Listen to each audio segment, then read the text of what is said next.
24 വർഷങ്ങൾക്ക് മുമ്പ് വെറും 30 കുട്ടികളെ വെച്ച് തുടങ്ങി ഇന്ന് 10 ലക്ഷത്തിലധികം കുട്ടികൾക്ക് അറിവ് പകരുന്ന, ഇന്ത്യയിലെ ചേരികളിലെ ഭിത്തികളിൽ വിദ്യാഭ്യാസവുമായി ബന്ധപ്പെട്ട ചുമർ ചിത്രങ്ങൾ വരച്ചും ഇന്ത്യയിലുടനീളം 800-ലധികം പഠന കേന്ദ്രങ്ങൾ സ്ഥാപിച്ചും ശ്രദ്ധേയയായ ഒരു teacher rouble Nagi.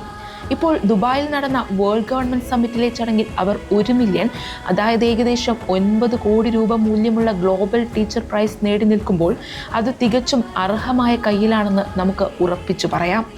Rouble Nagi art foundation വഴി ഇന്ത്യയിലുടനീളം 800-ലധികം പഠന കേന്ദ്രങ്ങൾ സ്ഥാപിച്ച അവർ സ്കൂളിൽ പോകാത്ത കുട്ടികൾക്ക് അടിസ്ഥാന വിദ്യാഭ്യാസവും സ്കൂളിൽ പഠിക്കുന്നവർക്ക് അധിക പിന്തുണയും ഉറപ്പാക്കി. സാക്ഷരത, ശാസ്ത്രം, ഗണിതം, ചരിത്രം തുടങ്ങിയ വിഷയങ്ങൾ പഠിപ്പിക്കുന്ന ചുമർ ചിത്രങ്ങൾ റൂബിൾ വരച്ചു. തനിക്കിപ്പോൾ ലഭിച്ചിട്ടുള്ള ഈ അവാർഡ് തുകയും തൻ്റെ കുട്ടികൾക്ക് വേണ്ടി ഉപയോഗിക്കാനാണ് റൂബിൾ ലക്ഷ്യമിടുന്നത്.